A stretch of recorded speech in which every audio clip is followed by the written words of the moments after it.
I'm next. Yay me! I know, I'm very pleased with myself. Jeff is going to come up next. Jeff Harris follows Jon Berger, who is Nate. I'm going to read some stuff. It's going to be fantastic. I like priming the pump with my genius. I'm recording this, which means it's very important because it's not going through the sound. It's very important that you laugh and respond extra loud. Yes, good start, because otherwise it's just going to sound like I'm speaking into a void. So, should we laugh continuously? Okay, I'm going to read some things. It's going to be, as I said, fantastic. My therapist does not want to tell me that he thinks I am making no sense, even when I ask him directly. Am I making sense, I ask over and over again, striving to convince him to be honest with me for at least one fucking second. He does not respond. Is that a stutter, I wonder, as I cajole, begging in repetition for the good doctor to express his opinion in a clear and concrete way I can understand. I try again. Can you repeat back to me just what it is I am getting at? He takes a breath, looks me in the eye, and states, as I was saying, but I won't have it. I don't think you were answering my question before. Would you like to try now to tell me what I mean? He doesn't like to be interrupted, but he is a patient and remains calm, and then tries a different tack. If you just keep taking your... Is it possible you weren't paying attention, I suggest? I'm just asking you, as well as I am currently able, if you understand what I'm saying and whether you agree or not. The important thing, he replies, is what you think about it. No, I disagree. At this moment, it is vitally important for me to figure out if I am speaking gibberish, or if you disagree and don't want to tell me, or if you think that what I said was so idiotic that it doesn't warrant even being responded to.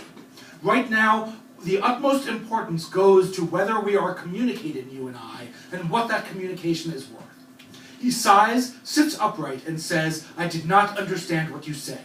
It did not make sense, and you would not let me politely decline to respond. Are you satisfied with the results of this conversation? I stand, wide-eyed, triumphant. I win, I shout, and then return to earth. I don't remember the rest of the session. That's a poem I wrote. Clap, clap, clap. Good job. Well done, people. This is called predestination. Your brain can't help but be obsessive. I think that line reflects the last poem. Your brain can't help but be obsessive. It's how you are wired. To defy that, to strive to change what is indelibly your nature, is to spit in the eye of God's intelligent design, or Satan's, but whatever. You are meant to seek patterns in the days of your meetings. You are predestined to look for meaning in her sighs. You were born to sabotage the things you most want because of your requisites, your neediness, your rampant desperation. You are a sad and pathetic man, but it is your birthright. It is what you are always going to be. There is nothing to do but embrace your plan, as it is unlikely any of us will ever embrace you again. That was called predestination. I'm a little sad that I asked you to applaud loudly, because that was a very sad poem, and your response now makes me upset. But I set this up. I guess it's predestination. Okay, this is dreaming at the movies. The naked dream at school where you're in front of the class, presenting alone, preparing to show all you got when you realize suddenly you are literally showing all you got. That dream, not just a dream. It is the universe informing you, warning you that you are unprepared. You are unready for whatever is placed before you. You are deer-headlight dumb, awaiting an embarrassment you can only imagine. The naked dream is a threat to your security, a prognostication for tomorrow or later on today, depending on precisely when the dream occurred. You can listen to the dream and try to increase the state of preparedness, but really, by the time you're dreaming, you're probably too late. So you might as well sit back, relax, and watch your life go down in flames. Whenever I wrote these poems, something seriously fucked up was happening. I'm done. I'm not done! I was just done with that one. Thank you for your applause. This is called The Northward View. I've got like 48 more of these. We're in for a long ride. This is called The Northward View. The painting at the diner shines. The northward view of Times Square seems recent at first glance. The glint on the cars, the sparkling lights, the Broadway shows, the bright ads, it all smacks of the modernist of days until you look closer and realize that Katz is closed and JVC no longer makes tapes. Mad About You is off the air, and Kodak probably doesn't sell much film anymore. Even the cars, upon closer inspection, begin to seem somewhat dated, a bit blockier and more uniform than you'd expect on the road today. The painting, now that you think about it, is flaking at the edges, gaining veins in strange locations. The piece is old, and you are ancient.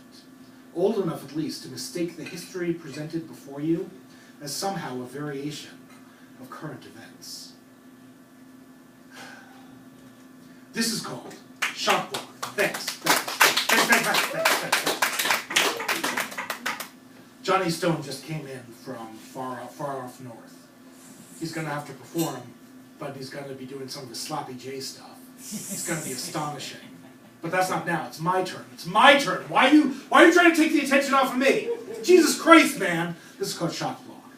She sang a song about Anchorage, but it wasn't Anchorage by Michelle Shocked, so what's the point? It was pleasant enough, a good melody, a good voice, but it wasn't life-changing. It wasn't apocryphal. It wasn't a song that would stay with you, in you, around your head for all your days like an old friend that you can fondly recall, or a weight that keeps you in place. Her song was all right, but it was no Anchorage. Okay, and now this is called Balancing Scales. Yeah, we're done with that. I get the idea. You hate me. Fuck you all. I'm in power. I'm not leaving the stage until I say so. Is it my time? You don't know. I should have been paying attention to the time.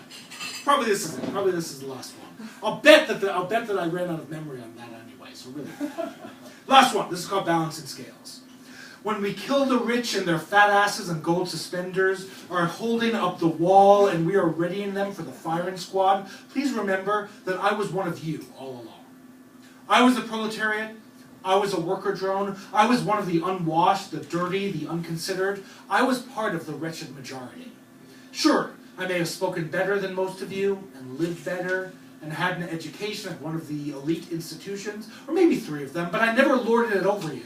I always behaved as if you, all of you, were no better than me. Me?